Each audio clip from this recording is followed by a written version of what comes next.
Hey everyone, it's Chris again. Today's a very special episode because Loot or Die is in review, possibly to be released within a week. And I want to go over 10 things I learned from making Loot or Die. Now let me start off by putting on some gear from a lower level so I can pretend like I'm entering this world for the first time. This is actually World 4, so let me put on some World 3 gear. Take off all my crazy Final World loot. I think my rings are still really good. Yeah, 8 health per second, 6% life steal. So those are a little too good probably for this level. In fact, this ring is from the last world. But anyway, this is as close as it's going to come without me having to completely restart from scratch. But the gear is everything in this game. So your item set determines all your stats. And then your rings are where you have the most options, you know, in terms of choice, because you can wear a level 1 ring and it's still good in World 4, or World 5, but there's no way you're wearing a level 1 helm in World 5. It just wouldn't work. Alright, so 10 things I want to go over. First off, you can never finish a game. I could spend 10 years making a game. It would never be done. And holy hell, that guy has a lot of life. Never could I finish a game, you know, completely. So it's really hard to find that middle ground. And the other half of the equation is, you know, what service are you providing your game for? Because if you're a AAA system and your people are going to spend $60 on it, you're going to hold yourself to a much higher level of quality. You're going to hire a lot more people, and this is an indie game. So I have to find that happy medium.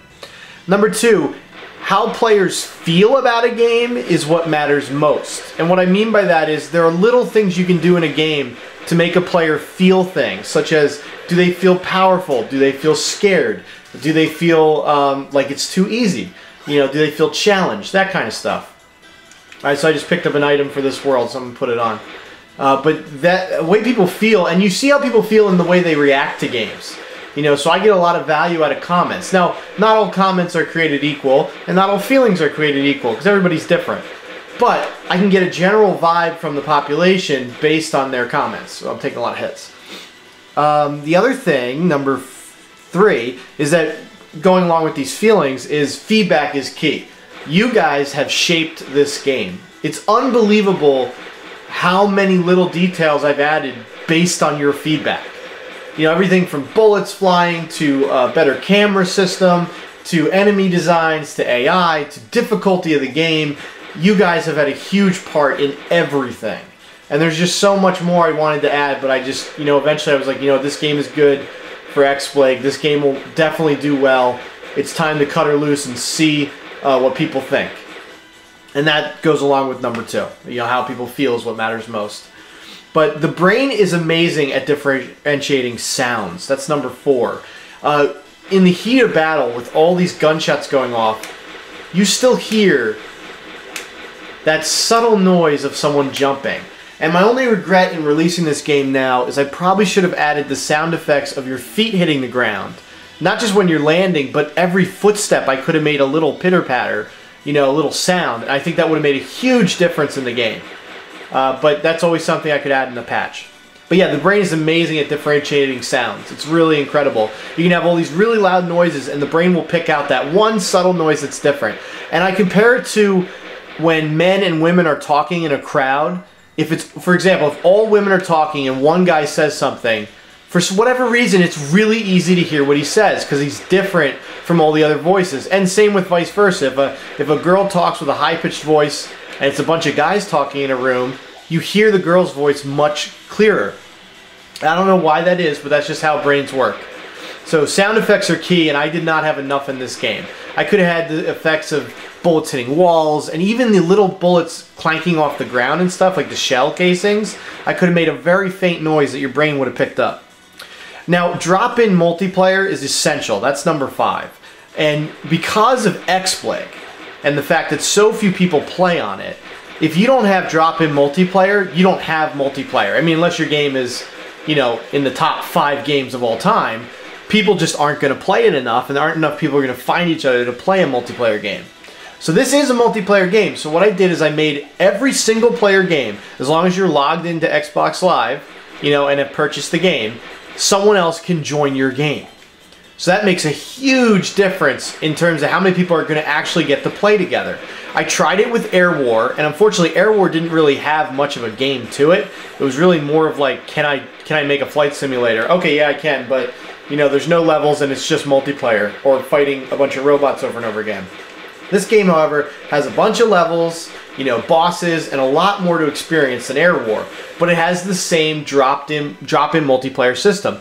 At any point right now, 3 people could join my game, and we could have a 4-player battle that, you know, a second ago was a 1-player battle. And then we could also say, hey, this was fun, let's go play PvP. And we could have an 8-player battle with people joining and going anytime they like.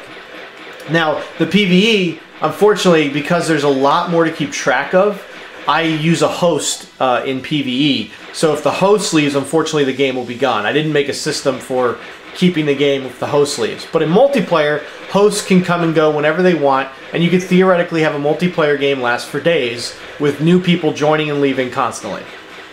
Not the same for the PvE, but that's also a shorter gameplay experience because when everyone dies, it's over, and when you beat the boss, it's over. So it's only going to be a 10 to 20 minute experience versus PvP, which would go forever. Now, motion is everywhere in this game, except for the background, which is, oh crap, which is one thing I wish I had added. I wish I had backgrounds that moved. You always want the player to feel like they're in a living world, that things are moving. In every one of my menus, there's something moving in the game. And movement is a huge part of this game. Enemies move in many different ways. Players move in all these different ways. The bullets move. The direction of your gun can be super precise. Just look at how many angles I can get out of that thing. And don't think of it as a giant phallic symbol, because I know that's what you're thinking. So yeah, motion is everywhere, even when the player isn't moving. And unfortunately, the background does not move. Which, even the clouds, if they were just dancing a little bit, like think Mario Brothers, that would have made a huge difference. Now, you have to reward the player constantly, and there's ways to do that. In my game, I reward the player in a couple different places. One, I make enemies explode into a million little pieces. I kind of wish I had the screen shake like a little bit when things blew up near you, but alas, again, that's another thing, just a nice to have that I didn't put in. But when enemies die, you see their heads fly off. You see, you know, loot appear. That's another way to reward the player. I'm constantly giving them loot. And every once in a while, you get loot with special abilities on it. So this is another way to reward the player. When the level ends and you move to a new area, the worlds get much harder. But you get much better loot to compensate. So again, you're rewarding the player. Huge part of the game. When bosses die, I guarantee an epic item, which just furthermore rewards the player. These big numbers popping up, when you see crits and things, that rewards the player. So a big part of this game was motion and constantly rewarding the player. People who play this game are shocked at how fast the game goes by. You know, they can't believe they just spent an hour playing. That's perfect. Oh, I just got a good gun.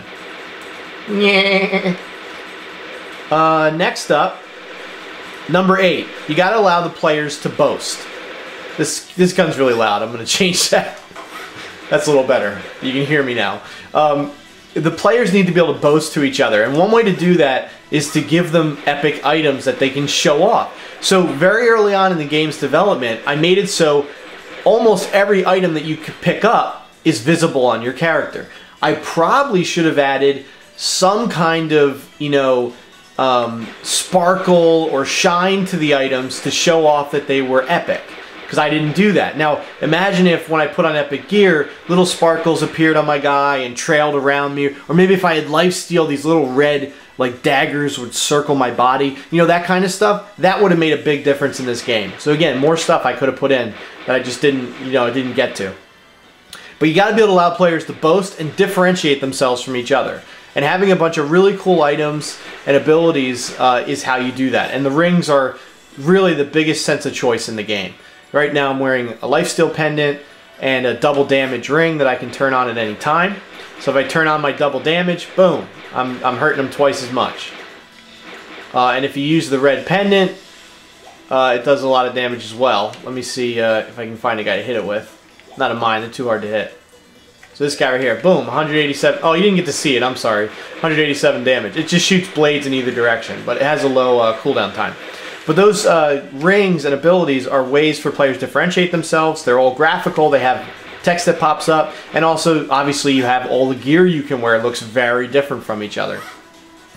Now, besides allowing players to boast, number 9, different play styles should be able to beat the game.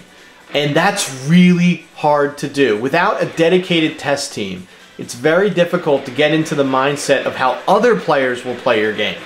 So that's why I've, canceled releases or a release, and, I'm constantly putting up videos because people are already saying to me, that's not how I would play. I'd go slower, or I'd get different types of items, or that's too easy, for me.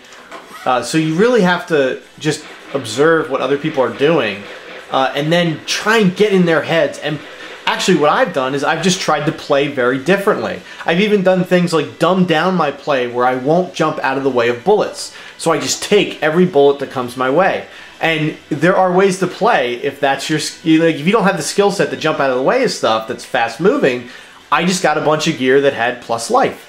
So that was my way of overcoming that disadvantage. So you have to play with a different player mindset, play with a younger player's mindset as well as an older one, and it really makes for a better game if you make it possible for everyone to win, but still find a way to challenge everyone. And having different items is how I did that. Now, control is the biggest thing about a video game. Every Nintendo game that I fell in love with as a child had amazing controls. Think about Mario Brothers. Think about Contra. Those kinds of games let you do almost anything with your character. So what I did with this game is I made the jumping based on how long you hold down the trigger. So if I hold it down all the way, I jump maximum. So if a bullet comes by and I want to let go, I can be like, oh crap, I don't want to jump as high. It also lets me do stuff like that where I just poke over a corner. That was really big to me. The movement's very fluid. The gun control is very good. I did not give you straight up and straight down because I wanted to add some challenge to the game and make positioning more important. In Contra, your position almost doesn't matter because you can jump and shoot in any direction at any time. This game more so because it's a larger world in terms of the obstacles, and precision is important, but it's not as important as Contra. It's more about positioning. If I'm right here, you can't shoot my lower half, but I can get all of you. So that's the kind of strategy I wanted to add with that aspect of control. But that is everything that I wanted to talk about. The 10 things. You can't finish a game. How players feel matter most. Feedback is key, with different perspectives. The brain is amazing at differentiating sounds. Don't underestimate it. Drop-in multiplayer is essential for X-Blig. Motion is everywhere. Even look at this A button is moving. Reward players constantly. Allow players to boast. Different play styles, should be able to beat the game. And control is everything. Alright guys, thanks for hanging along for the ride. I really hope this is my last video about Loot or Die before it's released. You never know, it could fail. There could be something wrong with it that I didn't see. If it does fail, that just gives me another week of working on it that I have no excuse but to put some effort into it. But right now, I really like how the game plays. I love personally playing the game, and now I'll just show off my my current gear set. Is this. You see I'm a little faster, and obviously this gear is better than this world, so I'm destroying stuff. But anyway guys, good luck and have fun.